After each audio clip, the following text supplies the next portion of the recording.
Hi and welcome back to Cheeky Crypto. Today, guys, we're going to be diving into the world of Vechain, specifically talking about the price action of VET. We have recently seen about a 10% pump with the price action of VET. So we're going to dive in to see what is going on slightly longer term on the daily chart, and of course, taking a look at the short-term movements on that hourly as well. As we get into this video, if you do find it useful and informative, hit that like button. I really do appreciate that. And if you happen to be new to the channel, why not go ahead and subscribe, tap that bell, select all notifications, and in doing so, you will be kept up to date with absolutely everything that we do here at Cheeky Crypto. Right, with that said, done out of the way, let's dive down into this daily chart and just talk about what's been going on most recently with Vechain. So we'll start off with just talking about the kind of progress that we've had with these 5 impulse waves to the upside. And we can see that everything started back in March of 2020 and really peaked out up here in April of 2021. That was a 399-day move that took or generated, I should say, 18,295% in gains. So it's been a pretty good, solid performer so far. Obviously, on that journey to the upside, you do not move in straight lines. There are lots of little micro corrections on that journey to the upside before they even peaked out. There was 2 major corrections that we've seen so far. And of course, we can see lots of little corrections on our journey, even in our 3rd impulse wave to the upside. Now, what we also have is a pretty major kind of 4th wave correction in line with our 2nd wave correction in an alternative method of what you tend to see here with Elliott theory impulse waves is that wave 2 and 4 will sometimes actually be opposites of each other. And what we mean by this is one will be flat and the other one will be sharp. And that's pretty much what we've seen here with the 2021 bull run, okay? We basically see that wave 2 has been flat and wave 4 has been sharp, as in it went all the way down pretty much right away.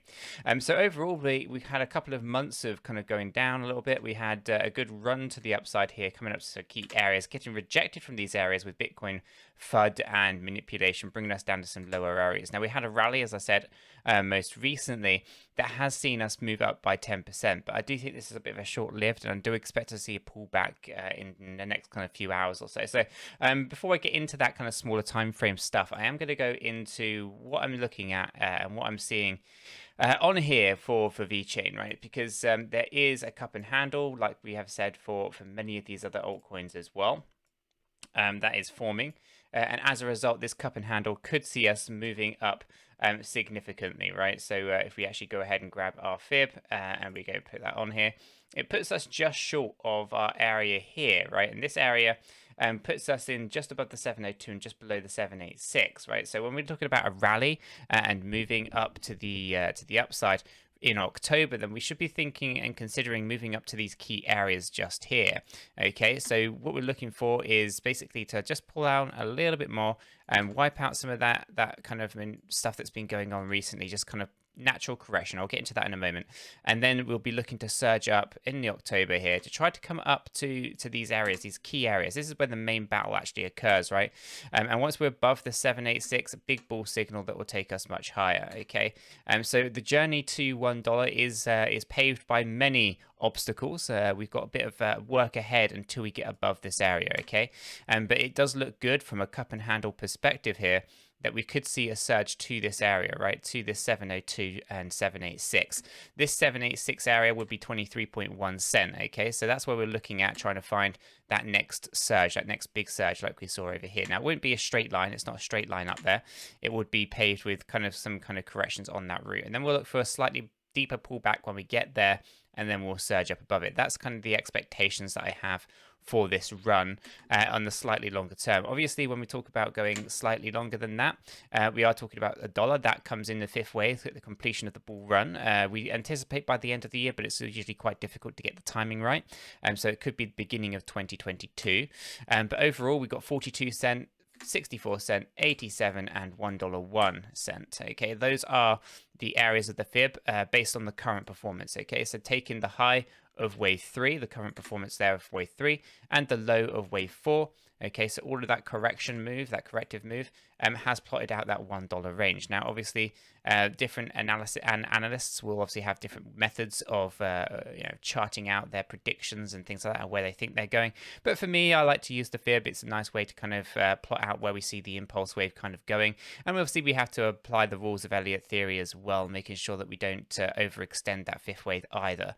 So everything's actually pretty much in line with that at the moment. So everything's looking pretty good, moving up towards that dollar level, and that seems like pretty plausible on the chart here. And again, that cup and handle takes us to those key areas where we start to talk about maybe starting to take out some new all-time highs in November. Okay, so we've got a bit of work still to do, but that being said, I do anticipate a pretty good month of October and a pretty good month of November, December as well. So overall, we are starting to see some action start to move up back to the upside. And as at this point, we're going to jump over to the advice dashboard. We're going to just log into this one.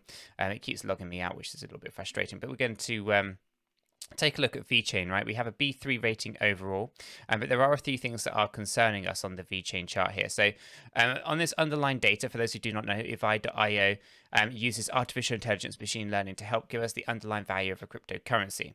And basically, this is underlying data that you do not normally see from the charts, at least not easily. But this way, you're actually able to get a pretty good feel for how a cryptocurrency is performing and if you should be concerned. So we have a B3 rating overall. The fear and greed index is a C3, which means there's a lot of fear in the space, right? Although the price has moved up significantly in the last few hours, this fear in the space is not going to be helpful when there's a lot of people willing to sell their VET. So that's why I'm anticipating a short-term pullback, right? With that being said, the 𝗕𝗓𝗪 ratio is a grade D. Or this rating of D for 𝗕𝗓𝗪 ratio means that there's problems with liquidity. So we have to be concerned that actually buying and selling Vechain could potentially become difficult, right? So although there's fear in this space, this is going to be compounded by the fact that people are not necessarily able to sell when they need to. This could be that exchanges have problems, they're preventing you from buying or selling or whatever, right? So right now we have to be obviously aware of the liquidity-based problems for Vechain. We take a look at the Sharpe ratio. This is still pretty good at A2 rating, right? So overall, it's in our favor, and the risk reward ratio is looking pretty good. The moving averages are a rating of D, so overall not the best, but then under the current performance you would expect that to be the case. The profitability, as I said, over 18,000% in gains, which is significantly higher than that of Bitcoin with a 1,600% in gains in the same time period. Obviously we have got the best rating possible for profitability. So there are concerns. The concerns are that people are very scared about what the market is doing still, and as a result, there is a lot of fear in the space for Vechain. The other problem, of course, is the fact that liquidity is a problem. Buying and selling Vechain is going to be problematic. We take a look down at the moving averages and we can see that those have been affected. So 3 out of these 5 metrics are not positive. They're actually quite negative. But knowing that these are inside of our 5th wave impulse wave to the upside actually gives us a bit of a competitive edge, knowing that we could potentially buy the dip if we wanted to. Now, obviously, I'm not a financial advisor. Chris is not a financial advisor. It's always important that you do your own research. But this is how I interpret the data. We are in an impulsive wave to the upside, and the bull run has not finished yet because it would be the shortest bull run in history if it had only peaked after 200 days. It just wouldn't be viable. And ultimately, we are seeing unnecessary fear in the space spread through FUD and basically manipulation of Bitcoin affecting the entire crypto market. Now, I'm still expecting volatility. I don't think that's quite finished yet. I expect the next week to still be volatile. And then after that, I would expect us to kind of slowly move our way back to the upside overall, where the sentiment in the market, the fear and greed index would increase, the 𝗕𝗓𝗪𝗪 ratio would correct itself. Moving averages would also be working nicely as well. So overall, I just wanted to kind of point out that sometimes, even though we have a positive move today with Vechain pumping up by 10%, we should also be very aware and acutely aware of some more volatility that I do expect to happen on the smaller timeframes. So now what we're going to do is we're going to jump down into that hourly view and talk about what's been going on. Okay, so there is a downward trend just over here, guys, and we can see this is something that we've been tracking since the 6th of September. We're tracking this quite nicely, and we tapped on it yesterday as per my expectations. We then started to pull back down, and then basically in the early afternoon, we started to see a bit of a rally back to the upside. We tapped on it again, we pulled back down, but then we surged up. Now, what I'm really curious to know is obviously some things that were going on around Coinbase and, I Trust Capital and all that kind of good stuff as to whether or not that's going to have caused this impact to the upside, right? And whether or not that's going to get debunked and actually causes us to pull back down. The good news is that we broke our trend, okay? And we are sustaining an overbought area, but it's not sustainable for too long. So we should be looking to pull back at some point, and we are looking to find a support line of 9.2 cent. If we can hold the 9.2, then actually that would be a good move to the upside afterwards. So we are looking for a correction. That's the volatility that we're talking about. After all, more people are willing to sell right now, but I think they're waiting to figure out what's going on.